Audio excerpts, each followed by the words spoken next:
guess what? There are a couple other teams that we're monitoring as well that have to get a couple positions squared away, and they only have the spring portal to do that. And Carl, one of those teams was in the college football playoff last year. That is Texas. And that's that defensive line group. They're losing Byron Murphy, first-round draft pick. Devondre Sweat was another breakout guy at over 300 pounds.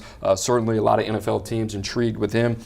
And to add insult to injury, Bo Davis, your former defensive line coach, he's gone to Baton Rouge in LSU. So Texas, they got their work cut out for them. What do you think about Texas needs to do to get back to a good spot where they can feel good about their depth trying to angle for another college football playoff? Well, I expect them to be active on the defensive line, because you have to be from a talent standpoint. Texas is loaded, very talented team this year. College football playoff team. You got a great quarterback situation going on there. Steve Sarkisian is masterful as an offensive coach. But Smoke just said this earlier when we were talking about Michigan.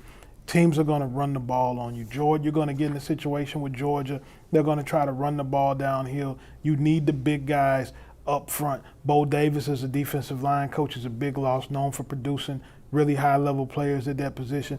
I expect to see Texas go after some of the defensive linemen that are going to be available in this spring portal window. Chris, you're pretty cued in to Texas. Were you surprised by Bo Davis departing for LSU? I mean, it's his alma mater, you know what I mean? Like, you go home, you go where home is, and it didn't come with the salary bump didn't hurt, I'm sure. But it's blue blood to blue blood, so I can understand why Bo Davis did that and made that decision. But I think Texas hired somebody they're really excited about in Kenny Baker, and the early returns on Kenny Baker have been really positive. And I know defensive tackle is certainly a need, and I expect them to add at least one defensive tackle in the portal, but there is a lot of optimism on that campus about Alfred Collins, the former five-star recruit. Had a breakout season for him last year behind Keandre Sweat behind Devondre Sweat and Byron Murphy. And then there's also a couple other young defensive linemen on that campus, including Vernon Barton, who they're very high on. So Texas' room isn't empty, but they'd certainly like to add more depth. All right, we hit on it earlier in the show, so maybe we recap it again. But what you would like to see from Alabama in that defensive backfield, if you're just joining us, 3 NFL departures, 8 guys leave via the transfer portal as well. Got a really talented group coming in with the 3 5-stars, but this is a group, even with the addition of Keon Sabb coming over from Michigan, they still need some experience. How active do you think they can be in the spring portal window? I think they're going to take multiple defensive backs in the spring portal window. They have to. I'm looking at their cornerback room right now, and it's Domani Jackson, who's been hurt most of his career at USC, former 5-star recruit, very talented player, but is reasonably unproven.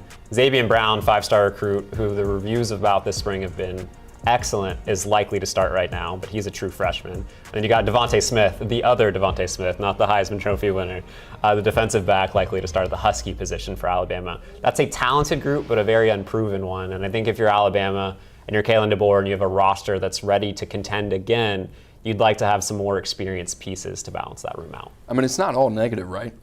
Those young guys getting run at a position like that, even when you look at Caden Proctor playing left tackle last year, it wasn't all good. Most of it wasn't good in the first half of the season, and by the second half of the season was a guy that you could rely on. So we'll see what happens with Alabama long term. Will be a positive. We'll see what happens in the short term. Smokey had another one, Ohio State, the quarterback room. They addressed it with Will Howard coming over from Kansas State in that December window. You look at that room, there could be some movement, whether it's with a guy like Lincoln Kineholz, whether it's with a guy like Devin Brown. They're still trying to sort it out in that quarterback room. I think this is more of a discussion, as you and I were talking earlier.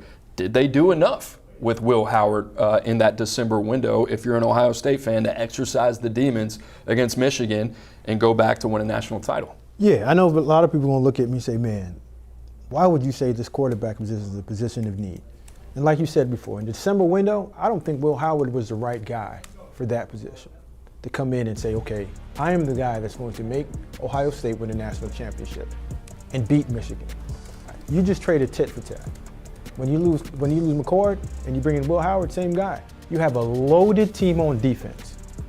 You loaded up on NIL, went out and got the best of the best, but now you have a quarterback that need to beat the best of the best. Like when we looked at last year's Final Four teams, we had a quarterback that finished 5th in the Heisman Trophy, and the rest of them are going to be NFL quarterbacks, correct? So now when you look at Mr. Howard or Brown, are those guys good enough to go in Ann Arbor, win, and also go into the playoffs and win that national championship with everything else laid out in full. I don't think they did a good enough job of getting the best quarterback in the portal in December. Now it's reflecting back on having an open competition in the spring. If you're a national championship team, you're not having this discussion of who's the guy going into the first game and are we going to split reps. You're saying, how are we going to get this guy to play at the best that he can possibly play, and he should be up for contention for a Heisman Trophy winner.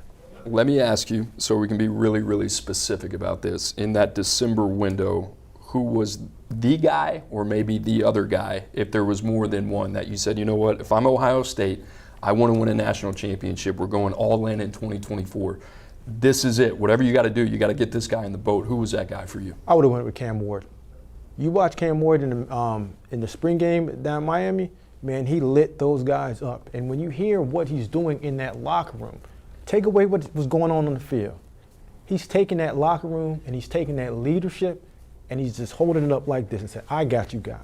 I'm not hearing the same with the quarterback position at Ohio State. You got good guys on the edge, you got good running backs, you got a good offensive line. The question mark cannot be quarterback going into a national championship or bust season for Ryan Day and that crew.